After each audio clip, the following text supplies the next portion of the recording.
Maqueros, muy buenas tardes, bienvenidos a otro screencast de hashtag Yo Soy Mac. En esta ocasión estudiaremos el trabajo colaborativo en Pages. Como seguramente saben, Apple desde hace un par de versiones habilitó esta función en el kit de iWorks, la cual permite trabajar de forma colaborativa con una o varias personas sobre un mismo documento. Sin embargo, para usar esta función debemos cumplir con ciertos criterios.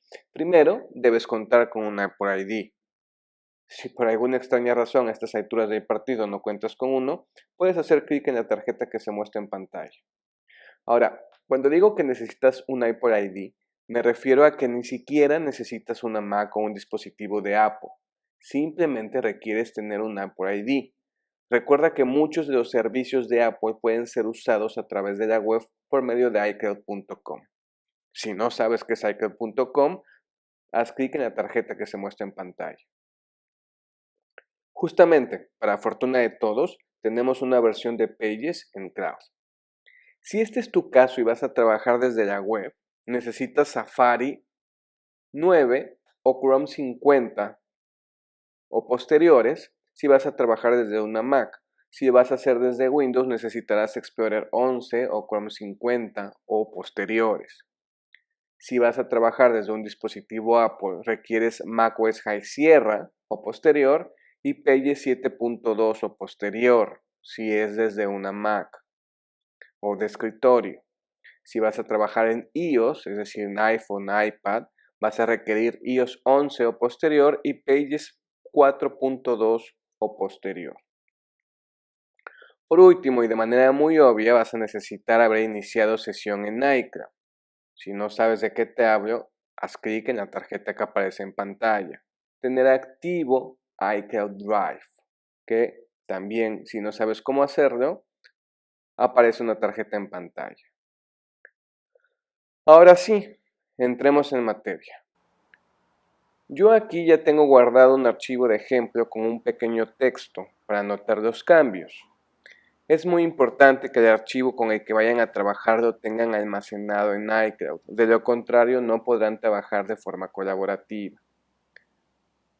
Lo que hay que hacer es simplemente invitar a las personas con las que queremos colaborar. Para esto iremos a nuestra barra de herramientas y daremos clic en el botón de colaborar.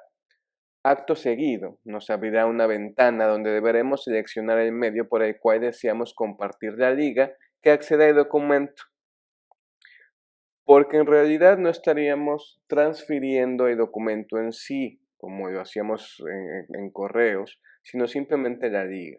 Las opciones que tenemos disponibles son la típica opción de mandarlo por correo, solo que como les explicaba, en este caso en lugar de mandar el archivo por attachment, nos va a mandar únicamente la liga de acceso a este archivo. Podemos también hacerlo mediante AirDrop, al cual ya dedicamos un screencast. O podemos obtener la liga en cuestión por si deseamos mandársela a alguien por medio de WhatsApp, Messenger de Facebook o inclusive incrustarla en algún sitio web. Y por último, que es la opción que vamos a ocupar en este momento, la de hacerlo mediante iMessage. Bien, tras seleccionar el medio deberemos configurar las opciones para compartir, las cuales nos permite establecer si el acceso se dará únicamente a las personas que yo invite o a cualquier persona que cuente con la liga. También configuraremos el tipo de acceso, es decir, si podrá editarlo o simplemente visualizar. Una vez hecho esto, deberemos seleccionar la o las personas con las que queremos colaborar. Podemos hacerlo tecleando la información o dando clic en el botón de más para que nos abra la información de nuestros contactos. Recuerda que una persona tiene también diferentes medios por los cuales ser contactado en iMessage, ya sea por medio de su correo o de su teléfono o de su Apple ID. Yo te recomiendo que lo hagas siempre por medio de su Apple ID, si es que conoces cuál es. Esto es importante porque si lo compartes por medio de un teléfono o un correo, estos deberán estar asociados al Apple ID del colaborador o este no podrá abrir el documento, por lo menos hasta que asocie dichos correos o teléfono a su Apple ID. Bien, terminado esto, daremos clic en enviar y listo. La colaboración ha iniciado. Ahora solo debemos esperar a que la persona que invitamos acepte la misma. Ustedes pueden ver que nuestro botón de colaboración ha cambiado a un color verde. Si damos clic ahí podemos ver las personas que están colaborando en la creación de este documento, tanto al propietario, que se muestra con una etiqueta color amarillo, como a los invitados, que tendrán etiquetas de diferente color. Aunque por el momento vemos a mi invitada en gris porque aún no ha aceptado la invitación. Ok. Bueno, es importante mencionar que desde esta misma ventana podremos en cualquier momento agregar a más personas o cambiar las opciones de la colaboración de los invitados existentes, haciendo clic en los puntos suspensivos que aparecen a su izquierda. Desde aquí podemos eliminar al contacto como colaborador o establecer cualquier otro tipo de comunicación con él, ya sea por medio de un mensaje o correo electrónico.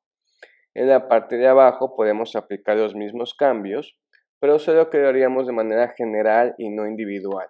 Es decir, con los puntos suspensivos podemos alterar las opciones de colaboración de cada uno de los colaboradores de manera individual. Ahora veremos qué es lo que tendría que hacer nuestro colaborador para aceptar la invitación.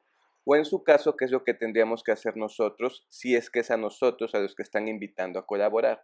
Como pueden ver, me encuentro en otro usuario, que es en este caso a quien le mandamos la invitación en el screencast pasado.